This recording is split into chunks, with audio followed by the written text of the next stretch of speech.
আজকের লেকচারে আমরা শুরু করব স্ট্যাটিক পাইপলাইনিং আর ডাইনামিক পাইপলাইনিং কাকে বলে। অলরেডি এর আগের লেকচারে মোটামুটি আমরা দেখেছিলাম ইউনি ফাংশন আর মাল্টি ফাংশন। যারা মোটামুটি দেখে এসছো, মোটামুটি এই আইডিয়াটা ওর সাথে অনেকটা সিমিলার, মানে বলতে পারো ওই আগের লেকচার থেকেই আইডিয়াটা এখান থেকে কিন্তু আমরা নিয়েছি বলতে পারো। একই গল্প, সিনোনিমও বলতে পারো অনেক সময়, কিছু কিছু জায়গা ছেড়ে, বাট আইডিয়াটা কিন্তু ওর বেসেই কিন্তু রয়েছে। তো সেই সূত্রে দাঁড়িয়ে যারা দেখে এসছো তো খুব ভালো কথা, আর যারা না দেখেছো আমি এই ভিডিওর আই বাটনে আগের ভিডিও লিঙ্ক প্রোভাইড করে দেবো, তোমরা সিকুয়েন্সিয়ালি কনসেপ্টগুলোকে রিভার করতে পারো, প্লাস প্লেলিস্টটাও দিয়ে দেবো। এরকম অনেক ভিডিও পাইপলাইনে চলে এসছে আমাদের লেকচার সিরিজে, তোমরা সিকুয়েন্সিয়ালি ব্যাপারগুলোকে দেখতে পারো। স্ট্যাটিক পাইপলাইন কি বলছে চলো একবার ভালো করে দেখি। স্ট্যাটিক পাইপলাইনকে বলা হয় ফিক্সড পাইপলাইন। ফিক্সড কথাটার মানেই হচ্ছে ওয়ান কাইন্ড অফ এক ধরনেরই কাজ কিন্তু করতে পারবে। দেখো, the order of step is fixed, মানে একটা কাজ করতে গেলে এই স্টেপগুলোকে অতিক্রম করেই কিন্তু আমরা করতে পারি। এটাকে ওয়ান কাইন্ড অফ আমরা ইউনিফাংশন পাইপলাইনও বলতে পারি।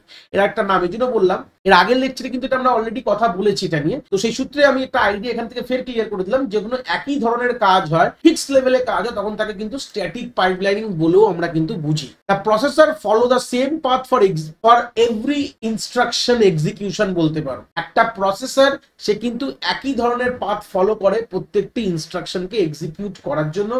Everything is decided before the program run by the compiler. Compiler সব আগের থেকে সেট করে দিয়েছে, প্রথম থেকেই সব ডিসিশন নিয়ে নেওয়া হয়েছে, কোন দিকে যাবে, কোন রাস্তা ধরে যাবে, কোন কোন স্টেজ অতিক্রম হবে, এগুলো সবই কিন্তু প্রথম থেকে আইডিয়া আগের থেকে নিয়ে নেওয়া হয়েছে। If there are delay like a waiting for data, the pipeline just wait and add a stall. এই যে ব্যাপারটা, এই যে ডিলে, ওয়েটিং, স্টল, এগুলো কিন্তু সবই কিন্তু আমাদের হ্যাজার্ডস ইন পাইপলাইনিং এ মোটামুটি আমরা আইডিয়া ক্লিয়ার করেছি, যেটা এই সিরিজের রয়েছে আমাদের হ্যাজার্ডস ইন পাইপলাইন, যেটা অলরেডি দেখতে পারো, আইডিয়াটা নিতে পারো। তো সেখানে হচ্ছে গল্পটা হচ্ছে ডিলেস, মানে ধরে নাও কোনো কারণে আমাদের ইনস্ট্রাকশন গুলো এক্সিকিউট করতে পারছি না, কিছু ক্লক পালসকে ওয়েট করানোটাকে ডিলে বলা হয়। এটারই আরেকটা নাম বলা হয় পাইপলাইন স্টল বলা হয়, বা স্ট্যাল অনেক লোক বলে। তো এটাকেই বলা, যেখানে আমরা পাইপলাইনকে একটু হোল্ড করে রাখা হচ্ছে, যেখানে কোনো কাজ হচ্ছে না due to some for reason গুলো আমাদের হ্যাজার্ডসে আমরা দেখেছি এরকম ব্যাপারগুলো। তো যাই হোক, তো এখানে এরকম জিনিস হলেও হতে পারে। Think it just like a factory line where each worker does one fixed job and the product move from each station in a fixed order. মানে একটা আইডিয়া দিয়েছে, মানে কথাটাকে বোঝার জন্য একটা ফ্যাক্টরির কথা বলেছে, যেখানে এক ধরনেরই কাজ করা যায়, যেখানে এক প্রোডাক্ট গুলো তৈরি হচ্ছে একই রকম পদ্ধতির মধ্যে দিয়ে গিয়ে একই লাইনে একই অর্ডারে। সেটাই যদি ভেবে দেখো, সেটাকে বলা হয় one kind of static pipelining. আর ডাইনামিক পাইপলাইনিং গল্প যদি ভাবো, এটাকে বলা হয় flexible pipelining. The steps can change order while running, মানে এখানে আমরা রানিং এর সময় আমাদের কিন্তু স্টেপস কিন্তু পাল্টানো যেতে পারে, এখানে মাল্টিপল ফাংশন এক্সিকিউট করতে পারে, এখানে বড় কথা। The processor decide on the way on the go how the instruction, how to run the instruction. মানে সিম্পল কথা যদি ভেবে দেখো, প্রসেসর এখানে ডিসিশন নিতে পারে যে কিভাবে সে চালাবে, কোন রাস্তা দিয়ে গিয়ে চালাবে। এখানে কোনো ফিক্সের ব্যাপার নেই, আগের থেকে সব ফিক্সিং হয়ে গেছে যে এই রাস্তা দিয়েই যাবে, তা না। প্রসেসর ডিসাইড করতে পারে রান টাইমে যে কিভাবে চালাতে পারে। It can reorder thing to avoid delays and speed thing up. যেটা ওখানে একটা বড় কথা বলেছিলাম, এখানে ডিলে হতে পারে, এখানে ডিলে হলে তোমাকে ওয়েট করতে হবে, কিছু করার নেই। বাট এখানে কিন্তু ডিলে হলে ওয়েট করার কোনো ব্যাপার নেই। কেন? ধরুন যে রাস্তা দিয়ে, ধরুন আমরা যেরকম দেখেছি, একটা রাস্তা জাম থাকলে আমরা আরেকটা রাস্তা দিয়ে চলে যাই। যদি রাস্তা ফিক্স করে দাও যে তোমাকে এই রাস্তা দিয়ে যেতে হবে, তাহলে কিন্তু জাম হলে তোমাকে দাঁড়িয়ে থাকতে হবে, এরকমই ব্যাপার। তো এইটাই অনেকটা ফ্লেক্সিবল এখানে পেয়ে যাচ্ছে। মানে এটা রাস্তা বলতে গেলে এখানে স্টেজেস, আমরা যদি এই স্টেজগুলো অতিক্রম করে সবসময় করতেই হবে, যদি বলে দেওয়া থাকে তাহলে তো ওয়েট করতেই হবে কোনো কারণের জন্য। হ্যাজার্ড যদি আসে তো আমাকে ওয়েট করতে হবে।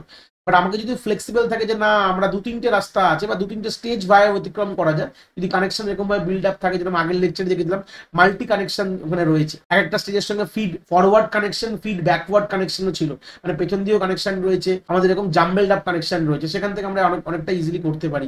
More intelligent hardware is use to manage this. তাহলে এখানে আমাদের হার্ডওয়্যার কিন্তু যেগুলো আগের স্টেজে ইউজ করা হতো স্ট্যাটিকে, তার থেকে অনেক রকমই হাই অ্যাডভান্স হার্ডওয়্যার কিন্তু এখানে ইউজ করা হয়। তো এটা ডিফারেন্স পয়েন্ট অফ ভিউ আমি নিচে রেখেছি, যদি এই দুটোর মধ্যে ডিফারেন্স যদি লিখতে হয় তাহলে তোমরা বুঝতে পারবে যে যেটা হচ্ছে স্টেপ অর্ডার কি হয়, এটা ফিক্সড হয়, এটা ক্যান চেঞ্জ। অবভিয়াসলি কতগুলো স্টেপস হতে পারে, সেটা যদি অর্ডারিং যদি বলা হয়, সে স্টেপস এর অর্ডার সেটা কিন্তু স্ট্যাটিকে ফিক্স থাকে, আর ডাইনামিকে চেঞ্জ হতে পারে। কে কন্ট্রোল করে? এখানে কম্পাইলার কন্ট্রোল করে, এখানে কিন্তু হার্ডওয়্যার দিয়ে কন্ট্রোল হয়, এটা রান করার সময় হয়।